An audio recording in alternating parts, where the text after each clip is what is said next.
No. Yeah.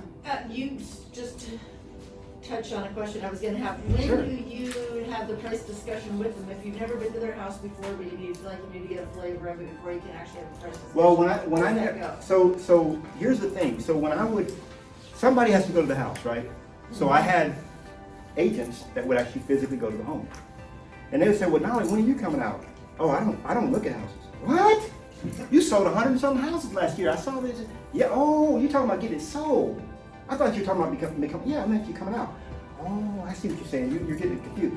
Well, and I just explained to him, I'm not good at looking at houses. I'm just not good at it. What do you mean? Well, I got a guy on my staff that's really good at looking at houses. That's what he does.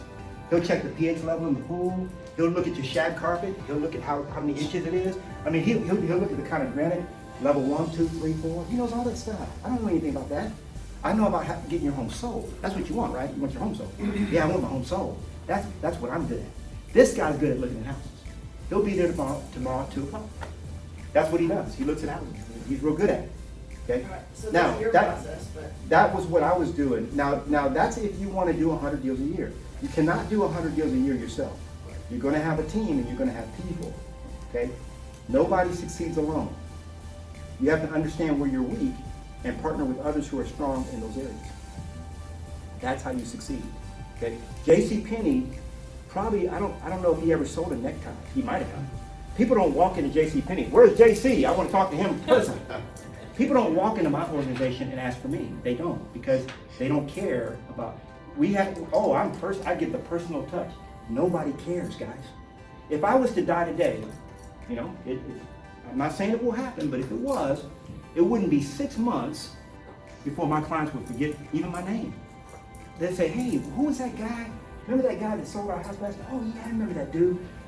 Black dude. Yeah, black dude. He wore a cowboy hat too. Yeah, that guy. What was his name? Kind of a funny name.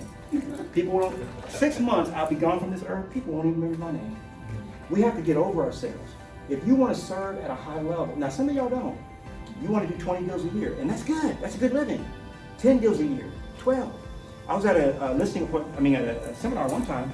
I asked the lady, I said, how many deals do you do a year? What's your goal? She said, 12 deals. I said, you're part-time, huh? Everybody started laughing. It wasn't a joke. I can do 12 deals in a month. Okay? I never heard of anybody full-time doing 12 deals. Like it won't register with the way I think. Does that make sense? It wouldn't cross my mind that you could actually be, like, what are you doing the rest of the time? You know, She's just doing everything. She doesn't have. Yeah, you're doing $12 an hour work. $12 an hour work. I have right now I have 4 people that work for me full time. Okay, 3 of them live in the Philippines, 1 lives stateside. Full time. Okay, I'm teaching a class right here. I guarantee stuff is getting done in my operation. I have 3 companies, and it doesn't. You guys are mixing up the idea of making millions with you actually doing the work. The two are exclusive of each other. You know, I thought y'all came here to make money. Is this the wrong class? I'm teaching you a higher way to do business. Does that make sense? Yeah. Now, some people say, oh, I can't do it that way because I like the personal touch. I'm a creator, so I like Photoshop, I like video editing. I love to video edit. Why do I like to video edit? Because then I don't have to be out talking to people. I can just geek out, right? But video editing is like $9 an hour. Why am I editing my own video? It becomes a point. So I had to say, okay, Knolly, you get the joy out of creating, so you have to transfer that love of doing that into something else that actually is commensurate with what you earn. Because if I'm not making $1,200 an hour, then it's not, why am I going to work doing it? Why is it in my wheelhouse? That's the reason I don't cut my own grass. I'm not saying that you don't get joy out of doing that. You can do whatever you want. I'm not saying what to do. I'm just telling you that there's a different way to do business. Everybody tracking with that? You know, there's a different way to do business. So write your book. We talked about that. Did we talk about that yet? No. So this guy, I would tell people, what you got to do is become famous. So I would come write a book, and I'd tell them everything about how to write it, and it was my book. So finally, one guy convinced me to license it, because most agents don't do what I tell them to do. So he just upgraded it, put his picture, put your picture on. It's just called an upgrade. You take the cowboy hat off, put your picture on, you just upgrade it. So I started licensing that out. And that is a great tool because what I do is if somebody's thinking about selling their home, they get the book. And then I can back off. If they're just thinking about it, they don't want to talk to you. They just want to, they're thinking about it. So you give them a book, gives them a hook, a reason to call back. Once they're ready to put their home on the market, there's a chapter that talks about how to get your home ready for the market. Okay? They read that chapter. Then they say, hey, Knolly, it's ready for the market. Okay, we'll read chapter 6. It's all about showings, so you can know what to expect for the showings. Then we get an offer. I say, hey, I'm sending you the offer, okay? And I want you to read chapter 7, which is all about how to basically, how to review the offer, what the offer points are. Read chapter 7 and call me back with any questions.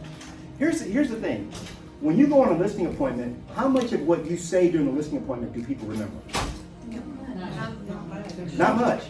That's the reason why when I give them my book, I've got it, it's very, it's 8 chapters, and if they forget something, all they have to do is go back and reference it. Are people going to sit down and read my book? No. Of course not. But it saves me hours and hours on every listing because they have the resource in their hands. They got a little Knolly Williams in their pocket. I used to have my agents, my listing agents, they used to tell me, man, Knolly, if we just had you in our pocket. So that's what they would do. They would go out and play my pre-listing video. It's just like, have you ever been part of a company where they gave you videos for people to watch? That's kind of tacky, right? Corny. But that's what they wanted. They wanted to take Knolly Williams with them on the phone. I wasn't going in my car. So I gave them my video and they would play, okay, here's Knolly Williams talking about pricing. And they play a 3-minute clip about pricing. You see what I'm saying? And that made them comfortable until they got over that hurdle of doing it. I just wanted to say, and I never told this to Knolly because there's a big hat already, so. Well, my cowboy hat probably wouldn't fit. Yeah, but I know him for a very long time in the early 2000s when Marco was, he was recognized for the short sales. I mean, he made you believe that he was the expert. The only game in town, right? Yeah, and like if I needed something, I was like, okay, well, let me call Knolly. And then you learned that it was Hollis. Yeah. Doing a lot of the calls. Did you ever talk to me? Because I insisted. Yeah. And I didn't give up. Yeah. And so, and a lot of people think that because I was inaccessible, I was running other businesses or starting other businesses. I took a week off last week. Somebody was like, man, I couldn't get a hold of you. I was like, man, I was starting a new company. What do you need? Oh, I was about this, whatever. Because I never told anybody I was taking a week off to start another company. Okay, that's just the kind of stuff I do. Hollis dragged me out to a to a conference where I hired another coach, $25,000 a year. Okay, And the coach. he texted you while at the conference and we did. Yeah, you texted me. Yeah, And yeah, we yeah. got pictures on that. So my new coach is how much? 25,000, 25,600 Yeah. for 1 year contract. Absolutely. And I'm like, I'm paying 25,000. I'm gonna get some stuff done. A lot of people don't get stuff done because they're not paying any money. Does that make sense? But I've already made at least 100,000 on that 25. Okay, and this year, I'm for the rest of my life, I'll probably make 20, 30 million from that. Absolutely. So.